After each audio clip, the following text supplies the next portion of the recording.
Check muna tayo mga kagwaps ng ating mga Maya Warriors kasi sa Sunday, second lap na po ng ating grand pooling. Kailangan nating silipin mga kagwaps yung mga kalapati natin ngayon kasi kailangan din na i-monitor natin sila kung ano bang nangyayari sa kanila kasi baka mamaya biglang merong magkaroon ng sakit sa mga ibon na inilalaro natin. Napakadami kasing sakit ngayon mga kagwaps sa daan, kaya nga sabi ko sa inyo hanggat kaya nyong mag-vaccine, mag-vaccine na po kayo para po malesen yung sakit na pwedeng tumama sa ating mga kalapate.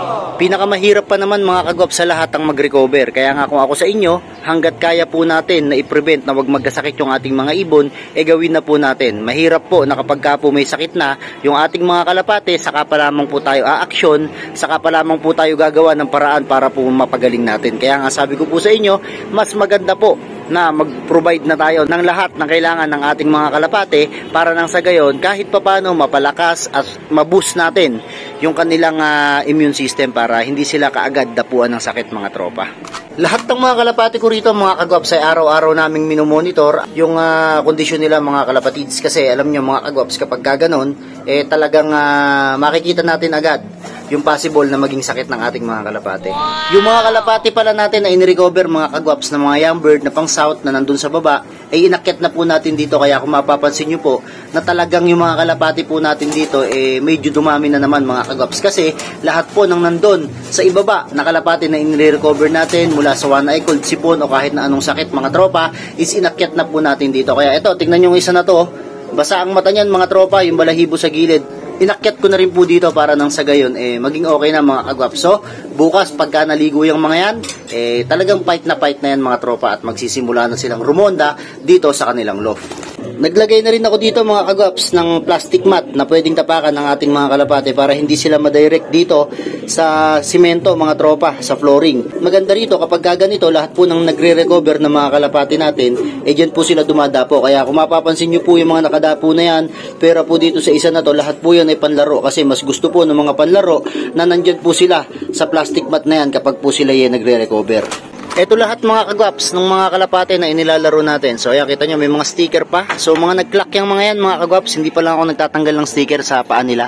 So kung makikita nyo abangan namin last time, talagang medyo naging aligaga kami mga kagwaps kasi nga nagsabay-sabay yung ibon namin. Saka nga pala mga kagwaps, ang first clacker natin, ito, ayan o, yung checkered na yan, yung orange yung singsing. Pero ang consistent talaga na mabilis natin, ito si Garutay, yung bluebird na yan sa likod mga kagwaps. So bali nakakakita na ulit tayo ngayon ng mga iba pang papalit bukod kay Garutay mga kagwaps. Meron pa ulit nagpapakita na anak ng mga ace birds natin dito mga kagwaps. Yung bloodline mga kagwaps ng checkered na yan, talagang matagal nating ipinreserve yung breeder natin dyan kasi bata pa lang yun nakuha na natin, and then nung napaitlog natin mga kagwaps talagang napakalakas ng naging anak. So yan pa lang po yung unang anak na ililipad po ng breeder po namin na yun. So yan po yung checkered po na yan katabi ni Garutay. Ayun yun o, yung nasa dulo na yan mga kagwaps. Yan. And then merong kapatid to mga kagwaps. Ayan, yung second clacker naman namin doon sa JPRC, yung nandun din, yung checkered din sa likod mga kagwaps.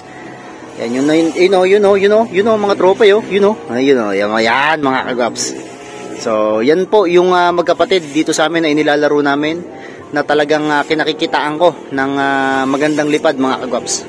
Magpaparonda muna tayo at preparation natin sa grand pooling. So kanya-kanya tayo ng diskarte mga kagwaps hindi ko tinutuligsa o hindi ko tinatanong, hindi ko kino-question yung inyong mga program, bagkus ay pinupuri ko nga po kasi talagang nakakapagpauwi po kayo ng inyong mga kalapate. Pero sana ganun din po kayo sa mga program na ginagawa ni Kuya Gwaps TV. Pwede nyo pong kapulutan ng aral, pwede nyo pong gawin, pero wala pong sisihan mga tropa. Madami din kasi mga kagwaps na gumagamit ng program natin at sa awa naman ng Diyos, ayun, maganda naman po ang nagiging resulta mga kagwaps. So tingnan natin, tara magparonda tayo mga tropa. Maglilipara na yan mga kagwaps.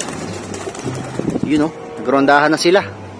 Alright, let's go. Mga kagwaps TV, halina kayo. Malulupet na kalapati ay silipin ninyo. Marami kang matututunan na kaalaman.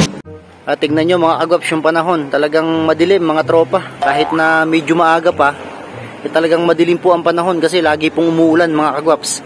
Kaya nga kailangan yung kalapati po natin masanay po na lagi pong lumilipad sa ganito kadilim. Kasi kapag kadating po sa karera, medyo kahit pa paano may panghahawakan po tayo. Hindi lang po kasi basta sa bloodline, yung lakas sa hard race o sa smash yan. Talagang tinitraining po yun ng mga amo po mismo ng mga kalapate. Tinuturo po mismo sa kalapate natin yon mga tropa. Kaya ako po sa inyo, hanggat maaari po, hanggat training pa lang, subukan nyo na po mga kagwaps na practice nyo inyong mga kalapate. Ayun, may bumaba pang kalapate doon. Tampulan mga kagwaps ng dagit tong mga loft namin dito Lagi kaming may dagit mga tropa. Babaan na yung mga kalapate natin. Sok, sok, sok, sok.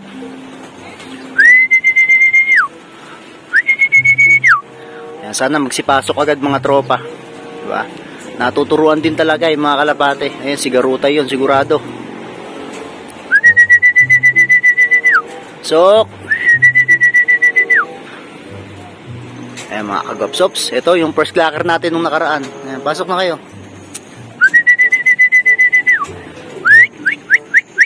Sok, sok, sok.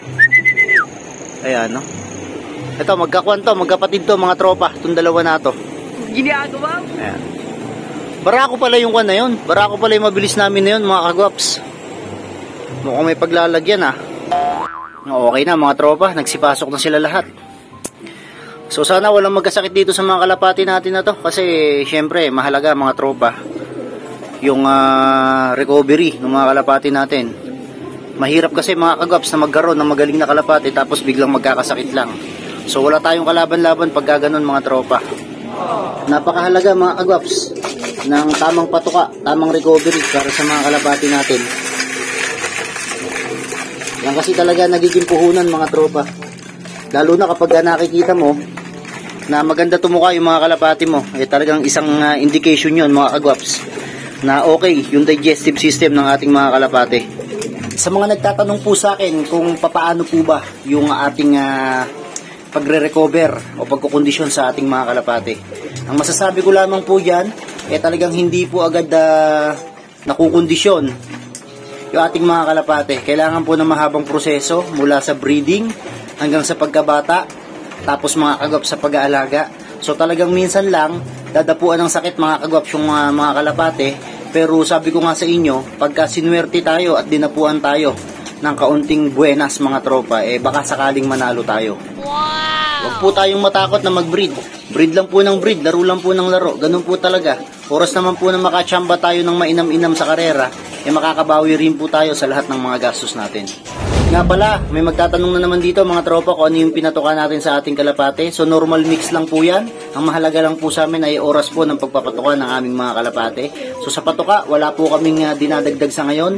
Mag-a-adjust na lamang po kami pagdating po ng derby, mga kagwaps. So sa ngayon, ayan muna sila at talagang normal lang ang pagpapatuka o patuka ng ating mga kalapate.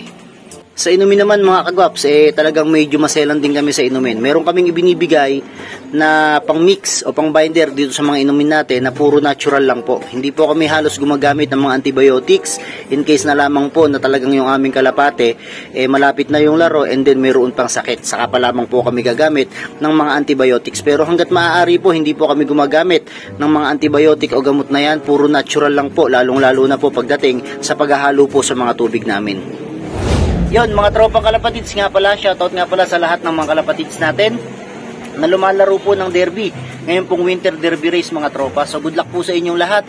And then, kung hindi pa kayo nakasubscribe dito sa aking YouTube channel, ay huwag nyo kalimutan na mag-subscribe. At syempre, mag-iwan din kayo sa comment section nitong ating video mga tropa. At huwag nyo rin kalimutan na mag-like at yung bell notification button, pindutin nyo rin para lagi kayong updated sa aking mga bagong videos. So dito ko tatapusin ng video. Tama ulit, this is Kuya Ryan, you're watching Watch TV. Peace out!